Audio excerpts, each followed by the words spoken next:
Hello வணக்கம். இது உங்கள் சிவி ஜோன். சொல்லணும் எப்படி இருக்கீங்க? ஈனை பற்றின தரமான சூப்பரான விஜய் சேதுபதி அவர்களுடைய எபிசோடுக்காக காத்துட்டு இருக்கோம். அது மட்டும் இல்லாமல் வைல்ட் கார்டாக வந்தவங்க என்ன கிழிச்சாங்க அப்படின்னு ப்ரொமோவிலே கொடுத்துட்டாரு. ஸோ அது மட்டும் இல்லாமல் இன்னைக்கு தரமான சம்பவங்கள் Prajan and Divya and Sandra 3 பேருக்கும் இருக்குது அப்படின்ற மாதிரி ஒரு இன்ஃபர்மேஷன் வந்திருக்கு. அது மட்டும் இல்லாமல் அமித் பார்கவ் சூப்பரான ஒரு நல்ல விஷயத்தை வந்து வாங்கியிருக்கார் ஃப்ரம் விஜேஎஸ் அப்படின்ற மாதிரி ஒரு அப்டேட் வருது. ஸோ நம்ம வெயிட் பண்ணி பார்க்கணும். அதே மட்டும் இல்லாமல் திவ்யாவுக்கு ஸ்பெஷல் அப்ரிஷியேஷன் வந்திருக்கு அப்படின்ற மாதிரி அப்டேட் வந்திருக்கு. சரி பார்க்கலாம். ஸோ இப்போ பார்த்தீங்கன்னா இந்த வாரம் வந்துட்டு கிட்டத்தட்ட 12 பேர் நாமினேஷன்ஸ்குள்ளே வந்திருந்தாங்க. ஆனால் இது ஒரு நல்ல சான்ஸ். அரோரா உள்ள வந்திருந்தால் கண்டிப்பாக இந்த வாரம் அரோரா போயிருப்பாங்க. அரோராவால் தான் இப்போ வந்து நிறைய மாற்றங்கள் எவிக்ஷனில் நடந்திருக்குன்றதா உண்மையான விஷயம். அதனால் ஒரு முக்கியமான கண்டஸ்டன்ஸில் வெளியே போயிருக்காங்க. சரி ஒன் பை ஒன்னாக பார்க்கலாம். ஸோ ஃபர்ஸ்ட் பார்த்தீங்கன்னா மொத்தம் 12 பேர் இந்த வாரம் நாமினேஷன்ஸ்க்கு வந்திருந்தாங்க. அதில் வந்துட்டு யார் யார் இந்த வீட்டை விட்டு வெளியே போல ஸ்ட்ராங்காக இருக்காங்க அப்படின்ற விஷயங்களை வாரம் கொடுத்துட்ருக்கோம். ஸோ ஒன் பை ஒன்னாக பார்க்கலாம். ஸோ ஃபர்ஸ்ட்டு பார்த்தீங்கன்னா ஸ்ட்ராங்கான பொசிஷனில் இருக்கிறது யார் அப்படி கேட்டிங்கன்னா கானா வினோத். ஸோ கானா வினோத் இந்த சீசன் 9 பொறுத்த வரைக்கும் நல்ல ஒரு விஷயங்களை கொடுத்துருக்கார். எல்லா டாஸ்க்லையும் செம்மையாக பர்ஃபார்மன்ஸ் பண்ணியிருக்கார். அவருடைய வருகை பிக் பாஸ் சீசன் 9 நல்லா வந்து பொறிக்கப்பட்டு விட்டது. அது மட்டும் இல்லாமல் இவருக்கும் திவாகருக்கும் வந்து நல்ல ஒரு காம்போ மக்கள் எதிர்பார்க்குறாங்க. அதை தான் கெஸ்ட்டும் வந்து எதிர்பார்த்தாங்க. பட் அவங்க 2 பேருக்கு முட்டிக்கிட்ட ஒரு காரணத்தினால அது வந்து முடியல. அதை தான் வந்து வலியுறுத்துனாங்க பிரியங்கா நல்லா இருக்குன்னு.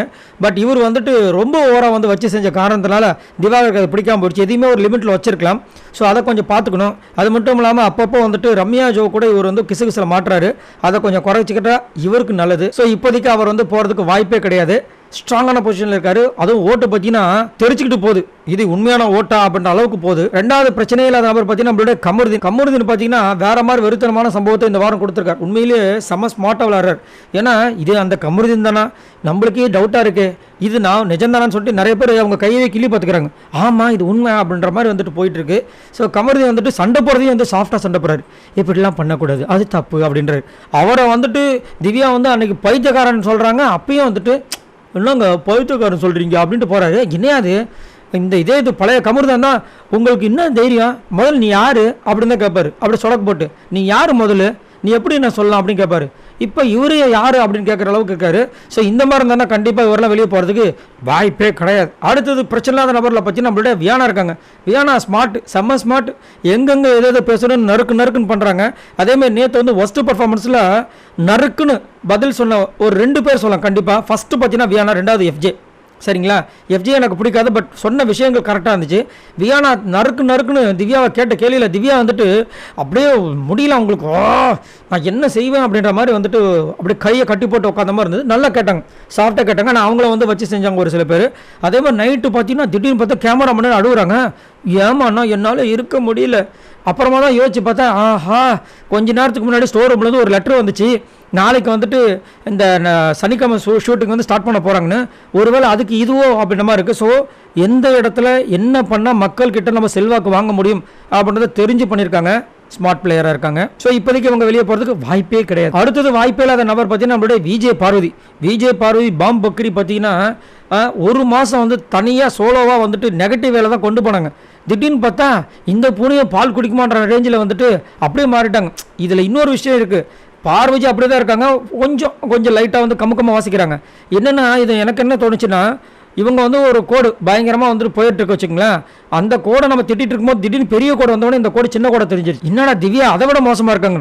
அதனால் விஜய் பார்வதி வந்துட்டு கொஞ்சம் சாதாரணமாக நினச்சிடக்கூடாது. இப்போ கமுக்கமாக இருக்காங்க. பட் எப்போ இந்த பாம் வெடிக்கணும்னு தெரியாது. இது கண்ணி வெடி மாதிரி. யார் காலை வச்சாலும் டப்பான்னு வெடிச்சாலும் கால் வைக்காத வரைக்கும் சேஃப்டியாக இருக்கும். பட் இப்போதைக்கு இந்த கண்ணி வெடி போகாது. ஆனால் ஒரு டைமில் வந்து கண்டிப்பாக இந்த கண்ணி வெடியை வந்துட்டு டிஸ்போசல் பண்ணுறதுக்கு வாய்ப்புகள் இருக்குது. ஏன்னா இவங்களெல்லாம் எனக்கு தெரிஞ்சு டாப் 5 கொண்டு போக மாட்டாங்க. பிளான் அப்படி தான் இருக்குன்ற மாதிரி தோணுது. உங்களோட கருத்தை சொல்லுங்கள். அடுத்தது பிரச்சனை இல்லாத நபர் பார்த்தீங்கன்னா விக்ரம். என்னங்க சொல்கிறீங்க கேட்டிங்கன்னா ஆமாங்க அப்படி தாங்க போயிட்டுருக்கு. ஏன்னா விக்ரம் அந்த ஸ்டாண்டப் காமெடி எல்லாருக்கும் பிடிச்சி போச்சு போல இருக்குது. ரொம்ப தங்கமான பிள்ளைங்க. அந்த முகத்தை பாருங்கள், பால் வடிகிற முகங்க. அந்த முகத்தில் வந்து ஏதாவது சூதுவனை இருக்கா பாருங்க அப்படின்றாங்க. ஏங்க என்னங்க நடக்குது? பிக் பாஸில் வந்துட்டு இந்த மாதிரிலாம் பேசிகிட்டு இருக்கீங்க. ஏதாவது ஒரு கண்டென்ட் பண்ண வேண்டாமா அப்படின்னா எங்கள் பாவம் அவர் தூங்கட்டுங்க அப்படின்றாங்க. தூங்கட்டுமா என்னங்க இது அப்படின்ற மாதிரி டென்ஷன் ஆகுது. பட் இருந்தாலும் நிறைய பேருக்கு இவரை பிடிச்சிருக்கு. நல்ல சப்பியாக அழகாக இருக்காரு. இவரை போய் வந்துட்டு வெளியே அனுப்பணும்னு நினைக்கிறீங்க அப்படின்னு திட்டுறாங்க. ரைட். அடுத்தது பார்த்தீங்கன்னா பிரச்சனை இல்லாத நபர் பார்த்தீங்கன்னா நம்மளுடைய வாட்டர்மெலன் ஸ்டார். பிரச்சனையே இல்லைங்க. ஏன்னா அவரை மட்டும் வெளியே அனுப்பிச்சா தமிழ்நாடு கொந்தளிக்குங்க அப்படின்னு அவரே சொல்லிட்டு இருக்காரு. எந்த தமிழ்நாடு இவர் எதை சொல்கிறாரு ஒன்றும் புரியல. நம்மளும் தமிழ்நாட்டில் தான் இருக்கும். அந்த மாதிரி கொந்தளிச்ச மாதிரி ஒரு ஈக்காக கூட கொந்தளிக்கலையாப்பா அப்படின்னா கொந்தளிக்கும் அப்படின்றாரு. ரைட்டு. ஆனால் வந்துட்டு இவருடைய அந்த விஷயங்கள் வெளியில் வந்துட்டு அவர் கரடமுறை நிறைய சம்பவங்கள்லாம் பண்ணிட்டு போயிருக்காரு. நம்மளுக்கு நிறைய விஷயங்கள் தெரியாது. ஆனால் சில பேர் சொன்னதை வச்சு பார்க்கும்போது கோவம் வருது. ஆனால் பிக் பாஸ் கேம், இந்த கேம் மூலமாக நம்ம பார்க்கும்போது இவர் பாவமாகவும் நிறைய டைம் வந்துட்டு சூப்பராக கிளியராக பாயிண்ட் எடுத்து வைக்கிற விஷயங்களும் நிறைய டாஸ்க் பண்ணுறாரு. அவர் கொஞ்சம் கால் மட்டும் நான் மற்றவங்கள மாதிரி இருந்துச்சு வச்சுக்கோங்களேன், வேறு மாதிரி இருக்கும். அதே மாதிரி ஆள் மற்றவங்களா இருந்தால் வச்சுக்கலாம் வேறு மாதிரி இருக்கும். இப்போதைக்கு அவரெல்லாம் போகிறதுக்கு வாய்ப்பே இல்லை. ஆனால் ஒரு நாள் கழட்டி விட்ருவாங்க. அடுத்தது பிரச்சனையே இல்லாத நபர் பார்த்தீங்கன்னா சபரி. என்னங்க ஓட்டே கம்மியாக இருக்குது, இவருக்கு பிரச்சனை இல்லைன்னு கேட்டிங்கன்னா, ஏங்க இவரெல்லாம் வந்து தொடையில் அடிச்சு சொன்னார் பார்த்தீங்களா. நான் இப்போ சொல்கிறேன், தைரியமாக சொல்கிறேன், நான் விஜய் டிவியோட ப்ராடக்ட் அப்படின்னு நான் இப்போ தப்பாக சொல்ல, அவர் தான் சொன்னார் ப்ராஜெக்ட் சொல்லிட்டு ப்ராடக்ட் அப்படின்னாரு. ஸோ இதுலேருந்தே நீங்கள் கண்டுபிடிச்சிருக்கலாம் இவரெல்லாம் விட்டுருவாங்களா, அவ்வளோ சிக்கத்தில் விட்டுருவாங்களா பாஸ் அப்படின்ற மாதிரி இருக்குது. ஆனால் இவர் என்னென்னா உண்மையாக விளையாண்டா எனக்கே ரொம்ப பிடிக்கும். ஆனால் ஃபுல் ஃபேக்கு. பட் ஒன்றும் சொல்ல முடியாது, அவர் வந்துட்டு அந்த மாதிரி தான் விளையாடுன்னு சொல்லிட்டு பண்ணிட்டு இருக்காரு. செம்ம ஃபேக்காக விளையாடுறாரு, அது நல்லா பச்சையாக தெரியுது. அவரோட ஒரிஜினல் கேமை கொடுத்தா செம மாசாக இருக்கும். பட் கொடுக்க போகிறது கிடையாது. இன்னுமே வந்துட்டு சபரி இல்லை எஃப்ஜே தம்பி நீ எந்த தப்புலையும் மாட்டிக்காதப்பா, நான் இருக்கேன் பண்ணேன். உனக்கு முன்னாடி உன் நெஞ்சில் ஏதாவது குண்டு பாயினா ஃபஸ்ட்டு ஏன் நெஞ்சில் பாஞ்சிட்டு தான்ப்பா உன்னை தாக்குன்ற மாதிரி எஃப்ஜேக்கு ஒரு கேடயமாக இருக்கார் அவர். ஆனால் வந்துட்டு சான்றாக பிரஜனுக்கு கேடயமாக இருக்கார். இது எங்கே போய் முடிய போகுதுன்னு தெரியல. அடுத்தது பார்த்தீங்கன்னா பிரச்சனை இல்லாத நபர் பிரவீன் தான். ஏன்னா ஓட்டு வந்து கொஞ்சம் அப்படி இப்படி தான் இருக்குது. ஆனால் சபரிக்கும் பிரவீனுக்கும் பார்த்தீங்கன்னா கிட்டத்தட்ட 32,000 ஓட்டு, 30,000 ஓட்டு டிஃப்ரென்ஸில் இருக்குது. என்னங்க சொல்கிறீங்க அப்படின்னா அதான் அதில் தான் பிரச்சனையே ஆரம்பிக்குது. ஸோ ஓட்டும் கிடையாது சரிங்களா. அதே மாதிரி திடீர்னு பார்த்தீங்கன்னா பிரவீன் எவிக்டட்னு அப்டேட்டாக வந்துருச்சு. நேற்று வந்து சாட்டர்டே சண்டே எபிசோட்லாம் வந்துச்சுங்களா, அது முடிஞ்சு போச்சு. அது முடிஞ்சதுனால என்ன ஆயிடுச்சுன்னா அந்த 2வது நாள் சண்டே எபிசோடில் வந்துட்டு பிரவீனை வந்து தூக்கிட்டாங்க. Shocking eviction. ஏங்க ரம்யா இப்போ வீட்டுக்குள்ளே தான் சேஃப்டியாக இருக்காங்க. ஸோ இப்போது தகவல் படி பிரவீன் தான் இந்த பிக் பாஸ் விட்டு போயிட்டார். பாவமாக இருக்குது. நல்ல திறமையான ஒரு போட்டியாளர் compare with Ramya, FJ, Tushar, Kemy, சபரியை கூட நம்ம கம்பேர் பண்ணலாங்க. பிரவீன் நல்ல ஒரு திறமையான ஒரு போட்டியாளர். பட் இந்த வீட்டை விட்டு போயிட்டாருன்னு தான் அப்டேட். அடுத்தது இப்போதைக்கு பிரச்சனை தான். ஆனால் இவங்க வந்து ஜம்முன்னு இருக்காங்க.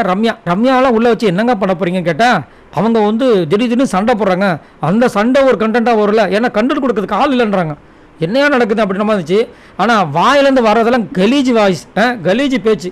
விஜய் பார்வதி கிட்ட சொன்னாங்க பாருங்கள், ஒரு இடத்துல நான் இப்படி இங்கே உட்காந்துக்கிறேன், தண்ணி எடுத்துகிட்டு வா, சாப்பிட்டுட்டு இங்கே போயிடுறேன், கழுவி விட்டுருங்க. சூப்பரில். ஆனால் இவங்களுக்குலாம் வாய்ப்பு இருக்குது. சரி தான். அடுத்தது பிரச்சனை இல்லாத நபர் பார்த்தீங்கன்னா எஃப்ஜே.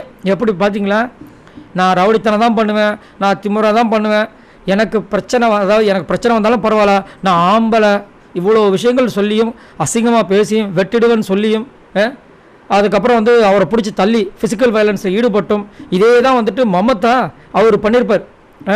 அவருக்கெலாம் வந்து ரெட் கார்டு கொடுத்தாங்க. ஆனால் இவருக்கு விசிட்டிங் கார்டை கொடுத்து என்னை வந்து பாருங்கன்ற மாதிரி சொல்கிறாங்க.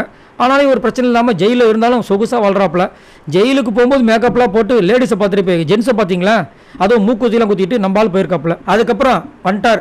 கொஞ்சம் பிரச்சனை தான், கொஞ்சம் நிறைய பிரச்சனை இருக்கிறது துஷார் சார். அவருக்கு வந்து ஃபஸ்ட்டே வந்து வெளியே அனுப்பிச்சி விட்டாங்க. நான் வந்து இன்றைக்கி சண்டைலாம் போட்டேனே, இந்த வாரம்லாம் நல்லா ஃபைட் பண்ணேன், இந்த வாரம் ஃபைட் பண்ணிங்க, போன வாரம் என்ன பண்ணிங்க, அப்பயும் ஒரு ஒரு ஒரு கண்டென்ட் கொடுத்துட்டானே இருந்தாங்க. அந்த கண்டென்ட்டில் வெளியில் வந்துட்டு குழந்தைங்களோட பார்க்க முடியும், டிவி ஆஃப் பண்ணிட்டாங்க. அதனால் உங்கள் கண்டென்ட்டில் வெளியே போகல, அதனால் நீங்கள் தயவு செஞ்சு வெளியே போயிடுங்க சொல்லிட்டு அரோராவால் தான் துஷார் வெளியேற்றப்பட்டார்ன்றதான் உண்மையான சம்பவம். ஸோ ஃபஸ்ட்டு வந்து பார்த்தீங்கன்னா துஷார் தான் சாட்டர்டே எபிசோடில் போயிருக்காரு. 2வது சண்டே எபிசோடில் பிரவீன் போயிருக்கார். லாஸ்ட்டாக பார்த்தீங்கன்னா கெமி தான் லாஸ்ட் ஆஸ் பர் ஓட்ஸில் இருக்காங்க. கெமி கண்டிப்பாக போகக்கூடிய ஆள் தான். பட் எனக்கு தெரிஞ்சு விஜய் டிவியோட ப்ராடக்ட்டில் இவ்வளோ சீக்கிரத்தில் விட மாட்டாங்க. ஸோ கெமி உள்ளதாக இருக்காங்க. அது மட்டும் இல்லாமல் கொஞ்சம் ப்ராப்ளம் சொல்லிட்டு ஹெல்த் இஷ்யூவில் வெளியே போனாங்கன்னு ஒரு அப்டேட் வந்துச்சு. மறுபடியும் இந்த நாள் வந்துட்டாங்க அப்படின்ற மாதிரி ஒரு அப்டேட் வந்திருக்கு. சரி, ஸோ இந்த அப்டேட்டு உங்களுக்கு போதுன்னு நினைக்கிறேன். ஸோ இன்றைக்கி டபுள் எலெக்ஷனில் துஷார் அண்ட் பிரவீன் தான் வெளியே போயிருக்காங்க. இதுதான் அப்டேட். உங்களோட கருத்துக்களை சொல்லுங்கள். பாய் நண்பர்களே.